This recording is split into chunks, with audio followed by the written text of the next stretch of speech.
Hello, hello, everyone. Welcome to our webinar here today about free speech on college campuses. We are so excited for all of you who are here today watching live and for all of you who will be watching the replay. We hope this discussion and this conversation is helpful for you and can help guide you as you continue your journey here at Arizona State University and at whatever university you might be at and watching this video. So before we get started today, again, my name is Tiffany Thornhill. I'm the program manager here in the Pasteur Center for Politics and Public Service at Arizona State University, also the campus champion for the Andrew Goodman Foundation ambassadors here, and a field education supervisor with the School of Social Work. So let me introduce you to the executive director of the Pasteur Center for Politics and Public Service, Alberto Olivas. Alberto? Thanks, Tiffany, and hi, thank you everyone for joining us today. I'm the director of the Congressman Ed Pasteur Center for Politics and Public Service, a center that was founded almost 10 years now ago here at ASU to fulfill the Congressman's vision that there should be a place at ASU that helps students from across the ideological spectrum learn how to work together, work through their differences in a productive way to find common ground and use that common ground as a basis for collaborating on building solutions and building partnerships, bridging the divides that separate us in our community, and learning the real practical skills for how to get involved politically and civically. So this event is one of many we put on to help our community learn the real, what happens in the real world. And as we get started with this event, we always like to take a minute to acknowledge those that have gone before. So we take time to thoughtfully acknowledge the 23 Native nations that have inhabited this land for centuries, including the Salt River, Gila River, Fort McDowell, Ak-Chin, and Pasquayaqui communities located in the greater Phoenix area today, and whose care and keeping of these lands allows us to be here today. We acknowledge the sovereignty of these nations and seek to foster an environment of success and possibility for Native American students, faculty, staff, and community members.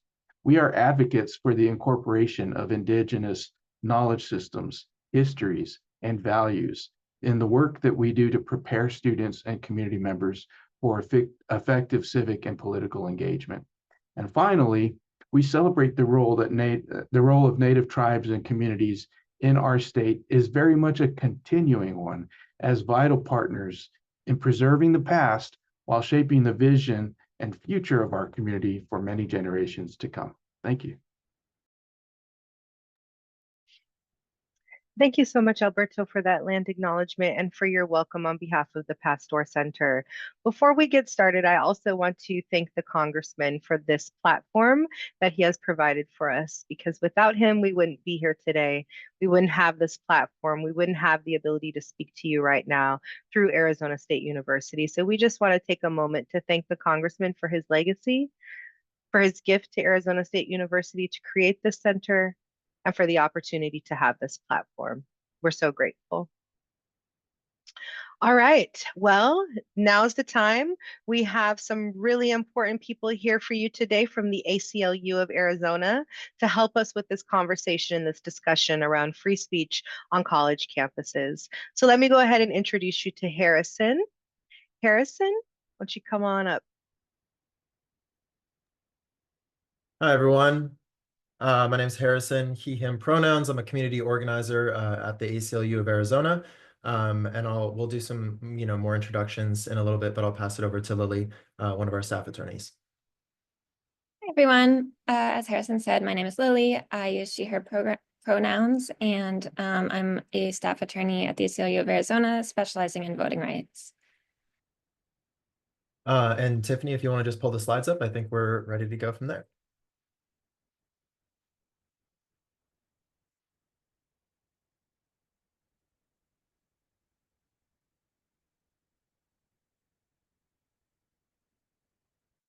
Perfect.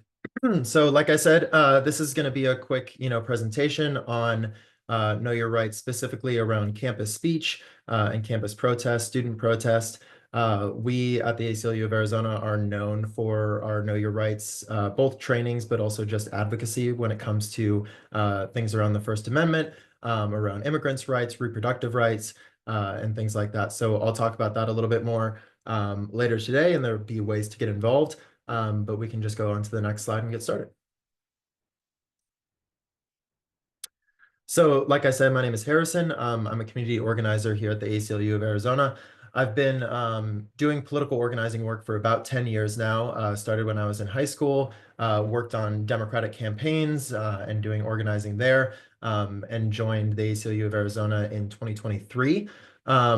I really like working here because in addition to doing things like, these presentations around Know Your Rights and learning more about my community and the people around it, we are a long-term kind of investment in our communities. We really take that as a point of pride. I think a lot of campaigns that I've worked on in the past, they come in for 6 to 8 months, and they do a lot of really good hard work, but after the election's over, that cyclical nature of politics work sometimes feels a little stagnant. So at the ACLU of Arizona, we are working year-round across the state. We have offices in Phoenix and Tucson, and we have a presence all over the state, in Northern Arizona included.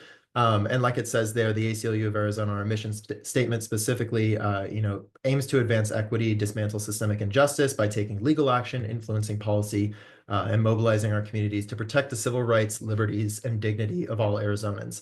That is something that we like to call integrated advocacy. Lily works in the legal department. I work in the organizing department. And we have, our coworkers and our colleagues in the policy department, comms department, and development or philanthropy departments. We all really work cross-departmentally to make sure that no stone is left unturned. We're doing all of the things the right way, and also approaching things in a way of just because we're focused on one specific issue doesn't mean that we can't, work together to make sure that not only our staff, but all of the people that we do this work for feel supported. So Lily, I'll let you do a quick introduction about yourself, and then we'll go to the next slide. Sure, thanks, Harrison. That was very thorough, so I don't have too much to add. But as I said, I'm Lily. I'm a voting rights attorney. I joined the ACLU last September, so I'm pretty new to the organization. Previously, I worked at an organization called the Arizona Justice Project, representing wrongfully convicted individuals, as well as people whose criminal cases involved manifest injustices. And I'm just really happy to be at the ACLU of Arizona. I think something that Harrison sort of touched on, but just the fact that we get to work on all of these different issue areas and sort of, as we all know, I think that things like reproductive justice, First Amendment rights, racial justice are all really interconnected. And so getting to work on them holistically is really impactful, I think. And then I'll let Lily take it away. Sure. So as you all know, the topic of this webinar is free speech in schools. And I think you can't talk about that topic without talking about Tinker v. Des Moines, which is really the seminal case in school and campus speech. This case is sort of reminiscent of a lot of things we see going on in our world right now. It involved a group of high school students in Des Moines wearing, you see in the picture, these like black armbands with peace signs in protest of the Vietnam War. They were told they weren't allowed to wear the armbands, and if they refused to take them off, they'd be suspended. They chose to keep wearing them and were suspended. They sued the school for violation of their First Amendment rights and won. There was a famous line from that case saying that students don't shed their constitutional right to freedom of speech or expression at the schoolhouse gate. And so that's really been a foundation for a lot of campus free speech. Recently in 2021, the court decided another case called BLV Mahanoy, I hope I'm saying that correctly, Area School District, which a high school student tried out for her school's cheer team and didn't make the varsity team and was upset about that. And she posted on Snapchat, fuck school, fuck softball, fuck cheer, fuck everything. And some of the other students, I guess, like let the cheerleading coach know, and it became a disciplinary issue. And she was punished by her school. And the Supreme Court ruled that the school's are even more limited in the speech that they can regulate when it's made outside of the school setting. And so because this was a private Snapchat story, the school did not have a right to punish her for that speech. We can go to the next slide. So there are some limitations on speech that students are allowed to engage in on campus or in sort of like the context of school. This case, Morse v. Frederick, a student in Alaska, I guess it was like the Olympic torch ceremony relay, and they had sort of a field trip where students were invited to watch the ceremony, and the student brought a banner that said "Bong hits for Jesus," and his school, I think it was his principal or his teacher, was there supervising and told him to put it away, and he refused. He was suspended and brought the case to the Supreme Court, and the court unfortunately decided in this case that the speech was not protected because it was sort of fell into an exception that Tinker v. Des Moines had carved out for speech that's disruptive in the school setting. And because it was a school supervised event, they considered it a school setting and disruptive.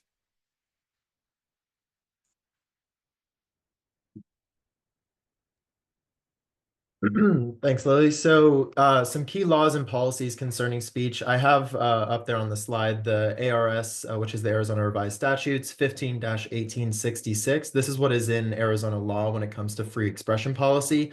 It reads, students and faculty members have the freedom to discuss any problem that presents itself as the First Amendment allows, and within the limits of reasonable viewpoint and content neutral restrictions on time, place, and manner of expression that are consistent with this article. That is just a long way of saying and a legal way of saying that it completely kind of depends on what the speech is, who the school administrators are, the university itself.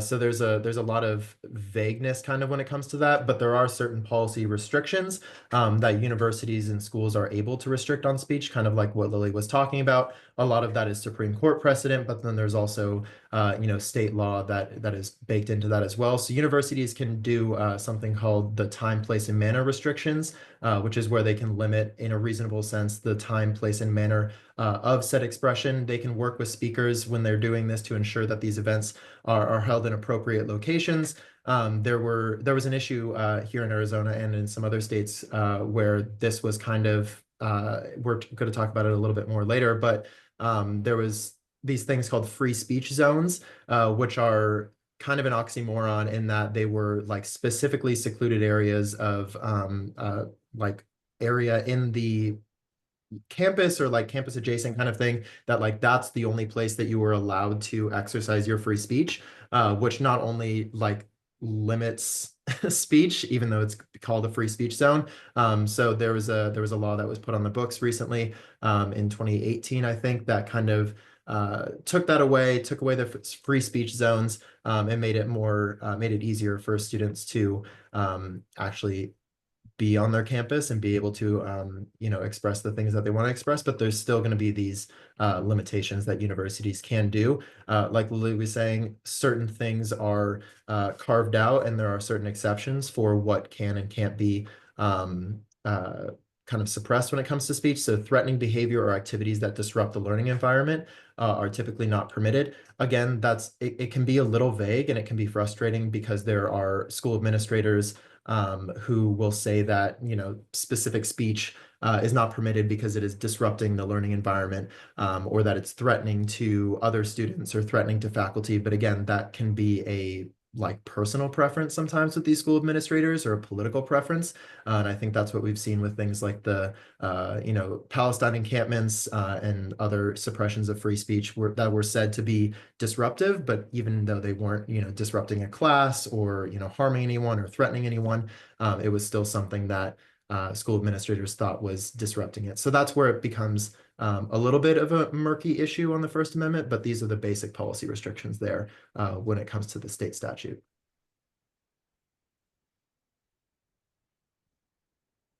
And then we have the enacted laws on speech in Arizona. Like I was saying, the ARS statutes are kind of the the more broad description of what you can and can't do when it comes to speech in Arizona. But these three bills, one of them was passed in 2016 and the others were passed in 2018 and recently. HB 2615, it was enacted in 2016. Like I said, it prohibits public colleges and universities from using those things that I talked about, the free speech zones.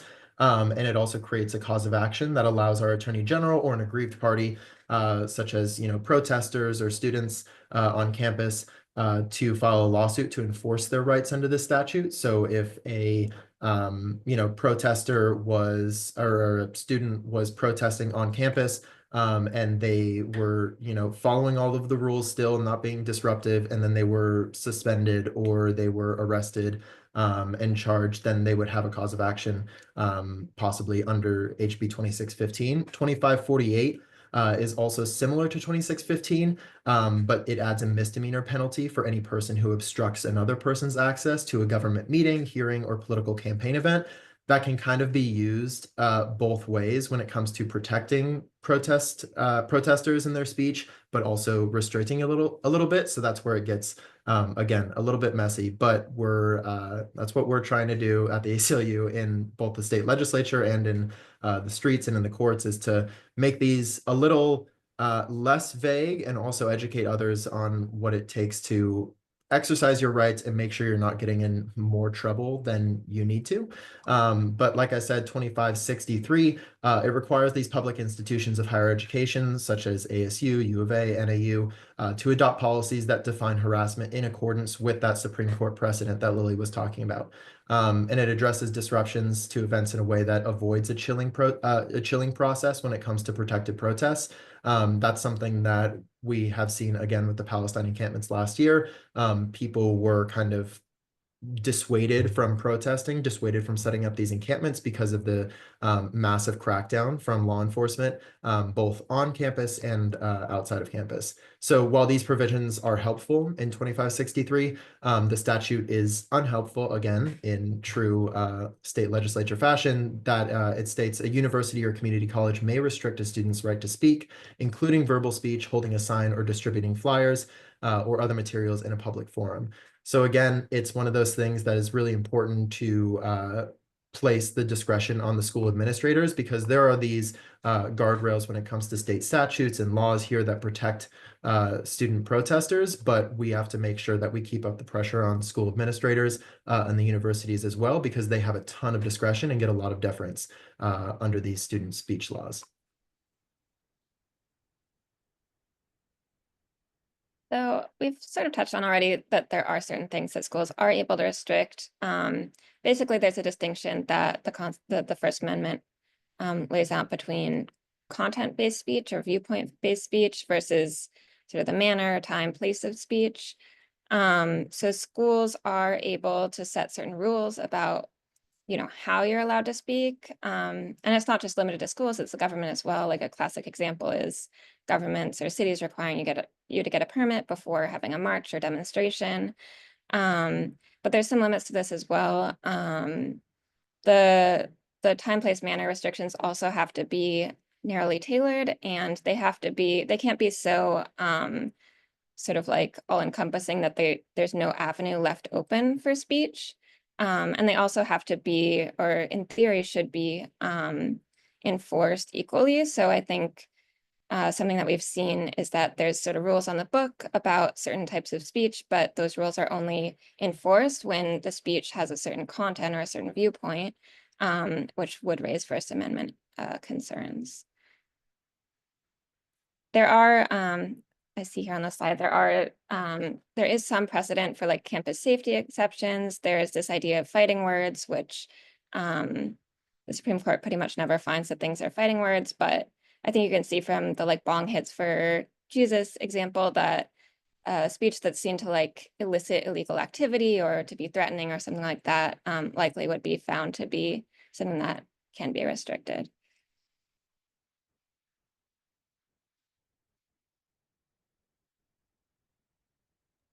Sorry, unmuted there. Still can't do it 5 years in.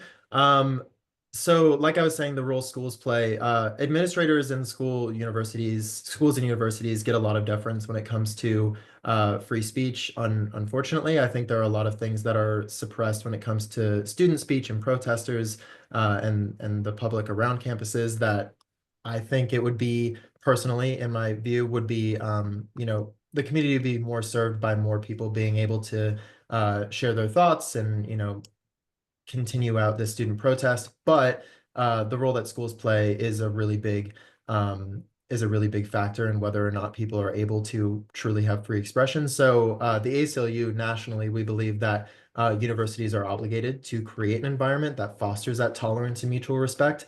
And it's not just students and faculty, it's all staff that work at the school. It's people who are visiting the school to do speeches, kind of like what we're doing here, or people who aren't technically supposed to be on campus, but there are a lot of different, you know, a lot of different cases that go into all of this. So I think to advance these values, we really push for campus administrators to speak out loudly and clearly against these expressions of, racism, sexism, homophobia, transphobia, and then any other kind of instances of discrimination against these marginalized individuals or groups. So I think something that is brought up a lot about the ACLU is that we have in the past defended people whose speech, personally we may not disagree or we may not agree with, or things that could be seen as harmful or bigoted. But I think that imposing more restrictions on speech, similar to what campuses have done in the past, creates this chilling effect where, there are those people who have speech that we may not agree with, but limiting it for everyone feels, undemocratic, anti-American, not something that we want to push, because I think the more we have this, open environment of freedom of expression, the better we are off. I think also we talk about, intensifying efforts on school campuses to ensure that there is broad diversity among the student body throughout the faculty, within the college administration. There's been this push recently, or in recent years, to have this like anti-diversity approach, an anti, equity and inclusion approach. And I think that does way more harm than it does good. And I think there's a common misunderstanding about what this, DEI is within schools. And so I think it's really important to ensure we're protecting students, we're protecting faculty and staff on their speech when it comes to this. And lastly, defending equal rights of all speakers and ideas to be heard. Like I said, promoting that climate of robust and uninhibited dialogue opens the kind of debate space to all of these different views, regardless of, how controversial they might be, because the more we're actually talking with one another, I think it breaks down these ideas that we're more separated than we are. And so we'll talk a little bit more about what those like specifics are when it comes to the legal questions around what school administrators can and can't do. But it's really important for whether it's ASU, U of A, high schools, private institutions, that they're really pushing to ensure that people are able to be heard and also feel safe within their campus to be heard.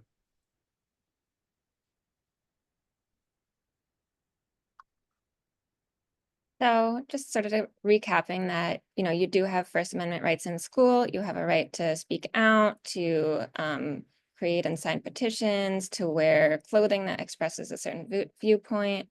There are, as we discussed, like certain limits on that to being disruptive, and which is obviously a little bit could be interpreted in different ways. But I think you also have remember that you have a right to express a viewpoint no matter what. And if your school is just sort of putting all sorts of barriers in front of that to the point where you can't express your given viewpoint, then you have a right to challenge that. You also have even more rights outside of school. A student code of conduct, things like that have less ability to restrict you when you're not at a school event, not on campus. So you can post things on, your social media, engage in protests outside of school, and there's only very limited instances where your school can discipline you for that.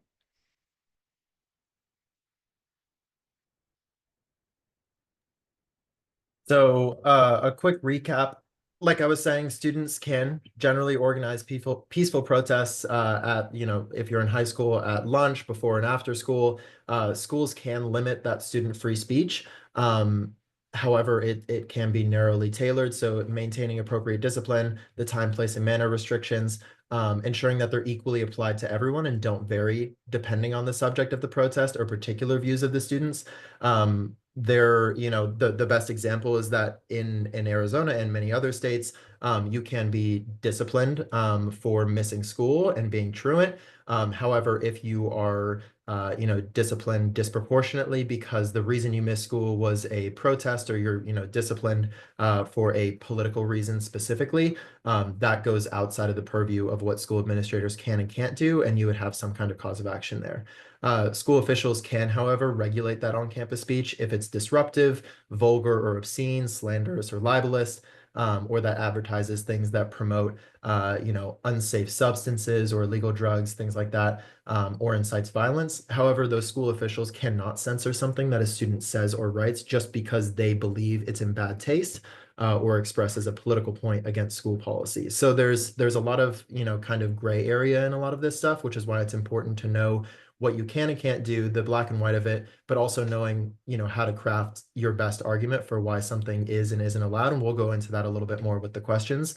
But like I was saying, the next steps here, continue to educate yourself. We are really big on, educating folks on know your rights, but also talking to other people within our communities and the ones that we might not be a part of. So going into like if you are more left leaning, going and talking to, a conservative group or vice versa, or people who might not you might not think you can find common ground with them at all. I challenge you to try, because I have in this job done a lot of work with people I don't necessarily agree with politically or personally, but there's a lot more that I've found that unites people than divides them. And so the only way to find out if that's the case is to continue to try and continue to break down those walls. I truly believe, and the ACLU believes, that restrictions on speech, protest, political organizing, these are things that are anti-democratic, anti-American, anti-constitutional. And if there's any, further questions about what we've gone over here today, or the questions that we're going to answer here in a bit, if you have any, follow-up or anything to share, feel free to go to our website, which is on the screen there, or Lily and mine. Our emails are also there, so feel free to reach out to us. We're happy to, talk, do other presentations like this with various other groups, or just, set up a one-on-one and talk about ways that you can get involved with us. And Tiffany put the link in the chat as well for our website. But without further ado, I'll pass it back over to Tiffany to start going over some questions. But thank you all for being here. I appreciate it. Wow, thank you so much. That was a lot of information packed into a little tight space, but we are so grateful for that. Thank you so much for spending your time in developing this presentation for us. It's extremely helpful. So I just wanted to let the audience know, if you do have any questions, this is the time to drop your questions in the Q&A function of the webinar here. But we do have some questions that I'll go ahead and lead us off with to start. So the first question is, did I say thank you to you guys? Okay, just making sure. All right, so the first question is, what specific rights do students have regarding free speech in campus adjacent spaces? And how do these rights differ from on-campus policies? So for example, here at the downtown campus, we, the Pasteur Centers at the downtown campus at Arizona State University, our campus has many campus adjacent places, from the street corner on Taylor and First Street to the Civic Space Park, which is across the street in front of the post office. So what specific rights do students have in those areas?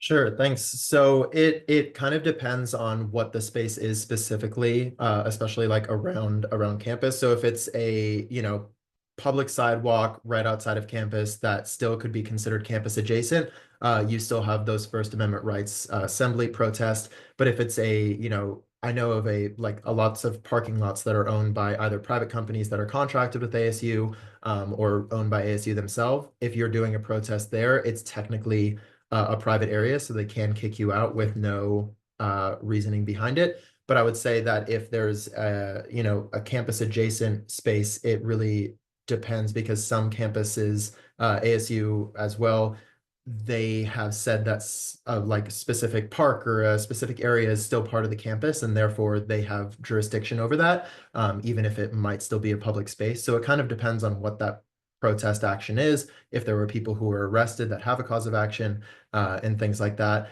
Your speech is the most like legally protected form of speech. So most protected, like I said, is standing on, the public sidewalk with a sign with your with whatever your speech is on there.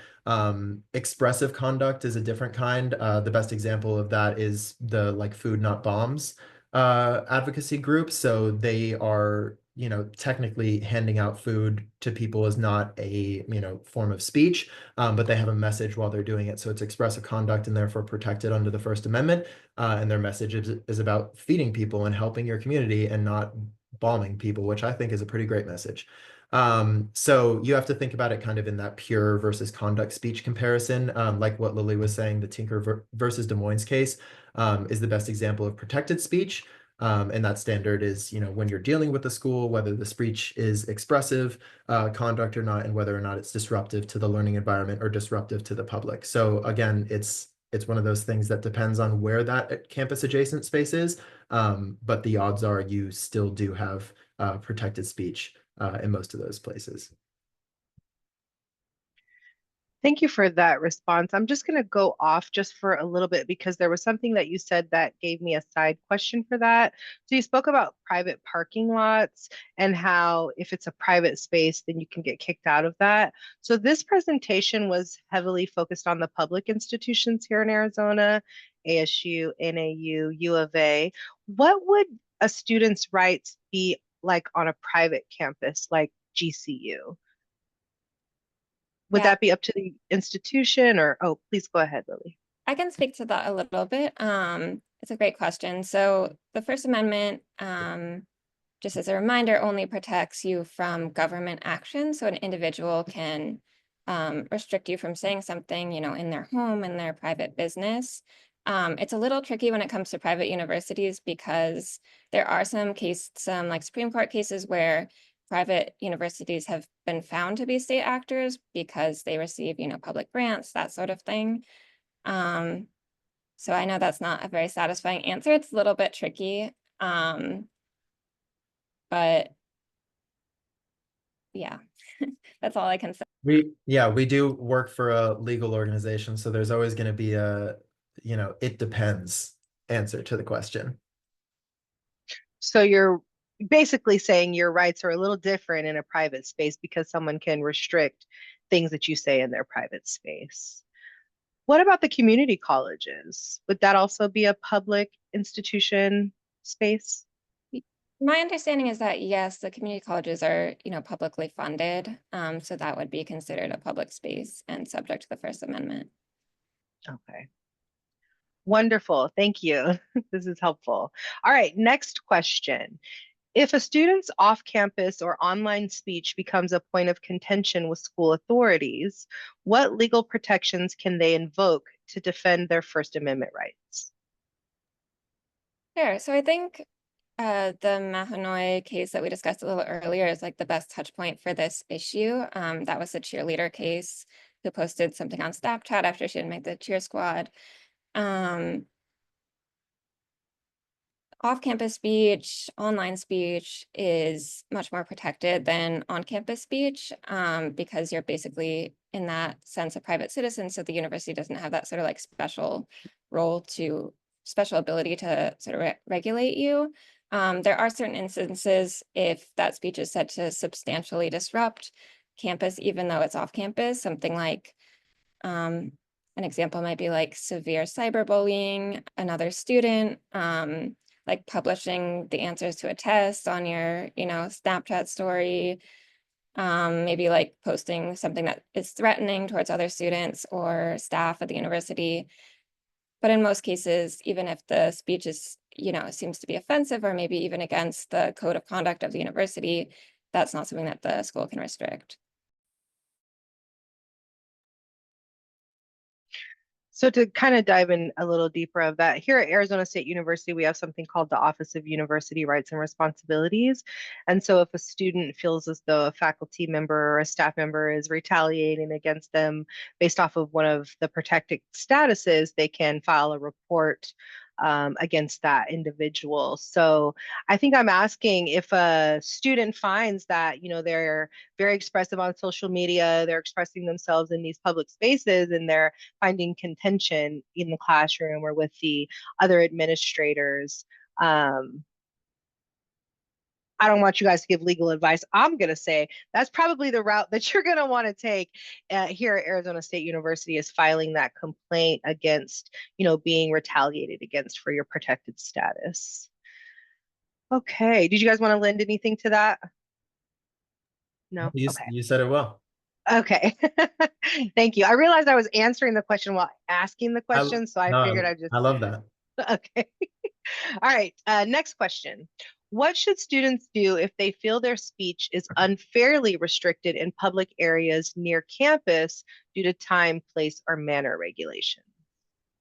Sure. So the time, place, and manner restrictions, like I was saying before, are legal if they're narrowly tailored and also content neutral. So they need to be equally enforced for different topics. The Palestine encampments are a great example of that. Pro-Palestine protests should not be punished heavier than pro-Israel protests, for example. Obviously, universities, including ASU, U of A, and NAU, violate that standard all the time. And if students want to challenge those standards, they can either do so internally, kind of what you were talking about, Tiffany, with that office, or through engaging with student government and school officials, or through legal action and litigation. A lot of that gets pretty complicated pretty fast, and pretty labor intensive and cost intensive pretty fast. But I always urge people to, whether you're engaging in student protest or student speech, or you are arrested or disciplined because of that, always making sure you take comprehensive notes, pictures, records of every communication that you have with school officials, or the arrest itself, or anything like that. So there's a really good paper trail, and kind of evidence if you decide to take the legal route, or even if you're just interacting with student government or counselors, or those special offices, making sure you have the most amount of backing for your cause of action is really, really important, because sometimes it can feel like when we are engaged in protest and you're disciplined or you're arrested, especially, and it's a chaotic and confusing environment, you don't really know what you can and can't do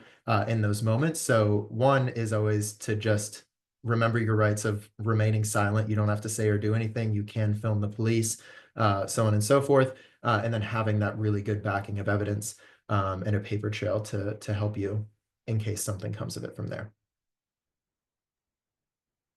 That's really good advice. Thank you. Document, document, document, and you can record. So remember that. All right. So if a student is arrested on campus while exercising their rights, what immediate steps should they take to ensure their rights are protected?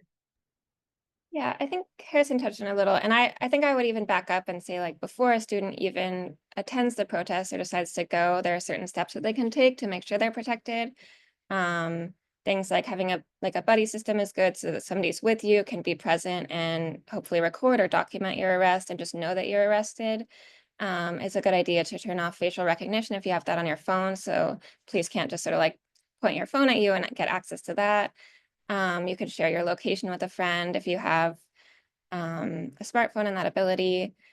And then if you are arrested, as Harrison sort of noted, I think people sometimes feel that it's in their best interest to sort of like explain themselves to the police, or say what was going on. But it's really, I think any lawyer will tell you, you don't have to talk to the police in any circumstances. And it's really, you don't want to, you can invoke your right to remain silent.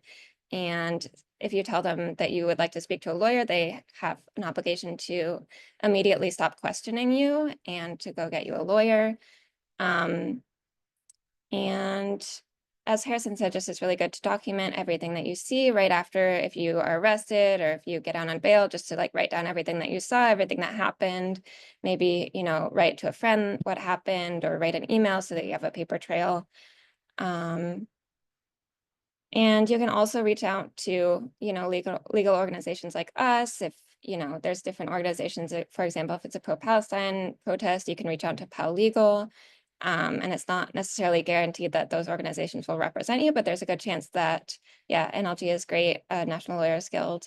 Those organizations, even if they can't represent you, they can get you in touch with somebody who can probably help you. Yeah, and the taking your facial recognition off of your phone is really important, but then making sure you remember to put a numeric password on, because you don't want your phone to just be open and able to have cops go through it, because they will. Lily said that the cops also have an obligation to stop questioning you after you invoke your right to remain silent and not answer any more questions. That doesn't mean they will follow their obligation. I have an obligation to do the dishes after I cook, and I don't always do that. So cops are the same way when it comes to violating your rights. So make sure that if you are invoking that and then they still try to question you, continue to say that you're invoking your right to remain silent, film that, and also just really don't say anything. Silence is the best policy when it comes to getting arrested, even though you might want to do the opposite. There's a follow-up to that. So what about the thumbprint unlock? They can't force you to unlock your phone that way, can they? So if you take the if you take the facial recognition off, but you have the thumbprint there, can they force you to unlock your phone with your thumbprint as well? Even if if you're handcuffed, that might be a little tricky, but hey, what are your thoughts on that? I think that that's right. And I don't want to speak too much to this because I'm not an expert. There is some case law, I believe, that technically the police need a warrant to look through your phone. But there's certain cases when if it's just like open and they can say there's a plain view rule. So if it's just sort of like open in plain view, then they don't need that warrant. So the facial recognition might be a way that they could say, we just happened to glance and that was on there. I think that the thumbprint would be a harder case for them to make up that. Yeah, and it's still very important. That's why you don't know what cops are gonna do when they're arresting you. They just because they're not supposed to do something doesn't mean that they won't. So making sure you're documenting all of that, having that buddy system like Lily was talking about, filming it. So if the worst happens where they unlock your phone and they're not supposed to, or they search your belongings even though they're not supposed to, you have a trail of evidence and a cause of action against them, which isn't super helpful in the moment because it can still feel like they're abusing their authority, but it can be helpful down the road once you get legal help and go through that way. So document, as Tiffany was saying. All right, thank you. I really appreciated how these questions were feeling the conversation. I don't know what happened to my questions. I'm sorry. Let me pull them up. There's one more. It's technical difficulties over here in this world. Okay. Harrison, I heard you say 5 years in. Oh yeah, no, it's all good. All right. So this question says, can you elaborate on how laws such as Arizona's House Bill 2548 or House Bill 2615 impact students' ability to organize and participate in protests near their school? Yeah. So HB 2615 was passed and is in the law in the Arizona Revised Statutes as 15-1864, if anyone wants to look that up. It's a pro-free speech bill. It codifies that federal standard that we were talking about with the time, place, and manner restrictions into state law here in Arizona. It also gives people an avenue for filing a state lawsuit instead of just a federal lawsuit, which is a good thing and helpful because you can explain that, if in Arizona, as an Arizona citizen, we have the Arizona Constitution that backs up our speech protections, as well as obviously the federal Constitution. And state constitutions can only give us more rights. They can't take any more of the federal ones away, which is a very helpful, backing when it comes to student protest. You have lots more rights when your state constitution is strong like this. And it, like I said, eliminates those kind of bullshit free speech zones. That's my word, not the ACLU's. On campus, HB 2548 makes it a misdemeanor to obstruct other people's entry into the government hearing, meeting, or political campaign event, including at a university. So this is an expansion of the same law that's being used to criminalize people that are sleeping on the sidewalk and experiencing homelessness. So school officials, campus police could use that law, which is in ARS as 13-2906.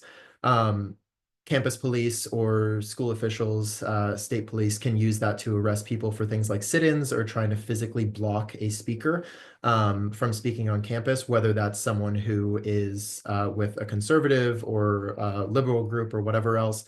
That causes a bit of an issue there when it comes to protesting maybe a protest, and that's where it gets into the like layered effect of it. But those two 15-1864 and 13-2906 are the two big ones when it comes to school and campus speech. So you said ARS 15-846, and that one was connected to House Bill. Sorry, 15-1864 Oh, is connected to House Bill 2615. okay. And And then then, ARS 13-2906 is connected to House Bill 2548. okay, thank you. That's really helpful. And it's helpful to see how these bills transfer into laws in Arizona revised statutes as well. So Yeah. thank you so much for that. All right, we do have another question. The question is there any distinction in free speech rights and protections for citizens versus alien residents versus undocumented immigrants? That's a great question. I will attempt to answer it. It's a little outside of my area of expertise. My understanding is that no, there's not technically a distinction. You still have First Amendment rights, regardless of your citizenship status. Unfortunately, the reality is I think a lot of people that are, undocumented, or just have, like anxieties about their citizenship status are experiencing sort of a chilling effect from worrying about, what if I'm arrested? And then, questions come up about my citizenship. So that is an unfortunate reality. And then also specific to the school setting, again, this is a little outside of my area of expertise. I am aware of a case, I think it was like in 2000, that actually involved students on visas, students on visas, who were part of pro-Palestine student club and had their visas revoked, sort of like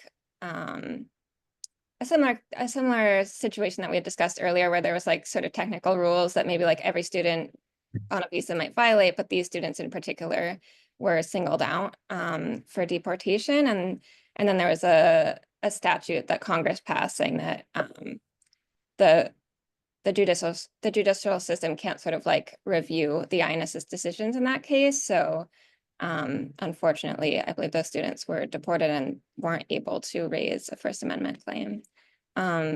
So it's just a really unfortunate situation that students who have these citizenship concerns or are here on visas have to have these additional concerns. And I think if you're a student, look out for each other, protect your fellow classmates, but it is good to be aware of those distinctions. And we're also going to be doing another Know Your Rights presentation around immigrants' rights, and some of that will like factor in the school speech and undocumented students and things like that. That'll be next Monday, actually, that we're doing in collaboration with Raise. So that'll be on Monday, I believe it's the 3rd. If you're watching this after today, but feel free to email me and I can get you included into that, and we can put my email in the chat. But that will go a little bit more in depth, and I think we're going to have one of our immigrants' rights attorneys joining that one as well. So that'll go into, I mean, it's obviously a very topical issue right now, but it'll go a little bit more into that. But like Lily was saying, there is unfortunately that chilling effect that even though undocumented students have those same protections that other people have on campus, doesn't mean that their fears are not valid of, there would be a disproportionate response if they were arrested and officials realized that they were undocumented. That's always something that is cause for concern and something to always look out for, but that's why the buddy system is so important. Also, kind of equitably approaching your protest and your expression of free speech. Just because you're undocumented or because you might have, like you're formerly incarcerated or something like that, you can still do things to get involved that don't necessarily put your body on the front lines of it, because looking out for yourself and taking care of yourself is the most important, because you can't, do any of this advocacy if you're not around to do it. So that's just really important also to kind of prioritize that and put it all into perspective. Regardless of what rights still apply to everyone, there's still a real human and personal component to it as well that you have to be on the lookout for. All right, we have one more question, but before we do that, Harrison, can you just call out your email address for Sure. those who are watching the video? Sure, it's going to be hredmond, REDMOND, at ACLUAZ.org. Thank you so much.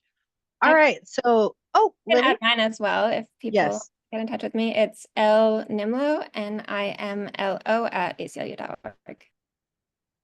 Thank you, Lily. I was going to save you because you're the attorney, and that's a lot of legal advice. So I was going to let Harrison filter, but you threw yourself out there. So, all right. The next question that we have is about dorms. So, do your rights change in the dorms, and is your freedom of speech limited in the dorms?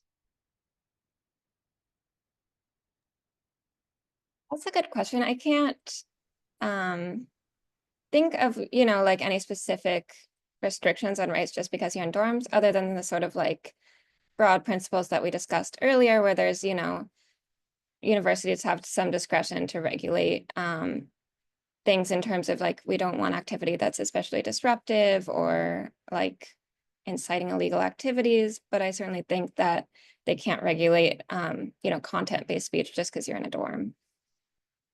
Yeah, and you still have a general right to privacy within your dorm, and like an art, just because you're, hosting a protest in your dorm that isn't being particularly disruptive about Palestine or abortion or whatever else, an RA can't just like unlock and open your door and enter it and break that up just because it's something that they might not agree with or that the school might not agree with. So it can be a case by case basis, but generally speaking, you have a right to privacy, and a right to still speech in your dorm room. Thank you so much for that. I have a question as well, just from my work with students around campus and the different student groups that the students are a part of. There has been some situations where student clubs and orgs would reserve space on campus, and then when they would arrive, the door would be locked or they wouldn't be able to access the space. And some of these students feel like it's a targeted approach to prevent them from, gathering together, assembling together, and having their meetings. Do they have rights regarding those types of situations about assembling and gathering together? Yeah, absolutely. I mean, I think again, like the same principles we discussed would apply where, if it's a case where it seems like they had already like gotten the right to be in that space and use it, and then they're not getting access, and it seems like it's because of the content of what they're planning to express in that space, that would definitely not be allowed. That it would have to be sort of like proven that this is a deliberate move to do that and not just sort of like somebody forgot to unlock it. But I think again, documenting that and potentially like the process could be started in whatever the student governance is, or the like university governance, if there's I don't know the specifics of the universities, but whatever avenues the schools have to challenge things like that, and then potentially being escalated to a court case or something like that. Yeah, and there's those time, place, manner restrictions that we talked about too. So I could see the school, like if there was a club meeting during the day, that they were having it in a room on campus, that there were a bunch of other classrooms around it or whatever, maybe they could say something that it was disruptive to, the other classes that were going on or whatever else as their rationale, even though it's just because they don't agree with the speech being held. However, if it's something that a lot of other clubs that I've seen do, where it's, it's after school hours, there's no more classes, they filled out the proper paperwork and permits or whatever else to get access to like a lecture hall at like 6 p.m. or something on a Saturday, or even on like a school day. That would be something that then if they tried to restrict that, they wouldn't really have any ground to stand on, I would say, because it's not disruptive to anything. It's not, threatening to anything. And that would be something that you would want to, like Lily said, continue to document and then uplift through either your student government or that office that you were talking about, Tiffany. And there's different avenues to go there, but you want to just keep in mind what, side of things the school is approaching things off of, because if they think it's going to be disruptive or threatening, they technically have that right. But again, case by case basis. So it's just important to know what your rights are there. Yeah, and I would just add, like it's a good idea as a first step to just email whoever was in charge of making that space available, just to so you sort of have like, if they didn't give you an explanation, then you'll sort of have a paper trail of whatever explanation they are stating. And it could just be a basic misunderstanding or miscommunication. We're always ready to like help with the worst case scenarios, but sometimes it's not nefarious and someone like literally just forgot to open the door. So it's always best to ask first and go from there. Really great insight. Thank you so much. So, for those of you who are here at Arizona State University and you have situations of retaliation, discrimination, or harassment, we do have the Office of University Rights and Responsibilities here at Arizona State University where you can share those complaints. There is another office that's student specific, and my brain isn't helping me remember it right now. Maybe someone else who is in the background will have some thoughts for that in their final thoughts. So at this time, I want to say we don't have any more questions. The questions have been great. I want to say thank you so much to Lily and Harrison for your time, for your expertise, and for all of the content that you have shared with us today. This was a very partisan inclusive conversation, and I think that everyone will be able to take some beautiful things away. So before we move forward with final thoughts, I'm going to ask everyone who's in the background to please come on camera. We are going to take a screenshot so that we can preserve this time, and we don't want any black boxes in our screenshot. So I'm going to ask Sophia, Francis, and Ayana to come on screen and smile for me and for your audience so that we can take this screenshot. All right, ready? 1, 2, 3. All right, perfect. Thank you so much for the screenshot. Harrison and Lily, please go ahead with your final thoughts, and then Alberto and I will share ours as well. Sure. Yeah. Well, thank you again, everyone, for being here and participating. I'm glad that this will be, posted on the YouTube so people can continue referencing it. If you have, like I said, any questions about wanting to get involved with the ACLU of Arizona, any of our issue priorities, or just have extra follow-up questions on this presentation specifically, feel free to email me, hredmond@acluaz.org. We're always looking for new people to get involved. And just again, thank you. Yeah, I don't have much to add to that. Just thank you all for being here and for listening to us. And I hope that anybody watching continues to speak out about what matters to them and not be sort of like repressed by the government. Thank you so much, Harrison and Lily. So for our background folks in the back, these are our assistants that help us out. Ayana is an organizer with the ACLU of Arizona. Sophia is an assistant here in the Pastor Center. Do you all want to say hi? Let him hear your voice before we head out. Sure, yes. Hi, everyone. Thanks all for being here and very important and insightful information. So thanks, Lily and Harrison. Hi everyone, Sophia. Thank you everyone for joining, and thank you Lily and Harrison. Thank you so much, Sophia and Ayana. Alberto, do you want to give your final thoughts and then I'll close us out? Yeah, just such a valuable conversation. And a reflective one for me, I've been working in higher ed for a little over 20 years now, and policies and laws related to free speech on higher ed campuses have changed a lot over the years, and I think will continue to change. I think the time we're in right now and the things that are happening in the next few years will definitely inform and influence future laws and policies about the limits of free speech on and off campus for students. And those are all driven by court cases and by stories. So I think everyone listening should really consider how important documenting, as Tiffany made mention earlier, writing down, capturing video, getting testimonials, doing things in groups so that there are multiple witnesses and memories involved. All of that can be incredibly powerful when it comes to arguing for change. And the courts do take all of that into effect. So never underestimate your ability to influence law, because the law changes over time and it's largely driven by people's experiences. So what we experience in the moment may not be what the reality is tomorrow.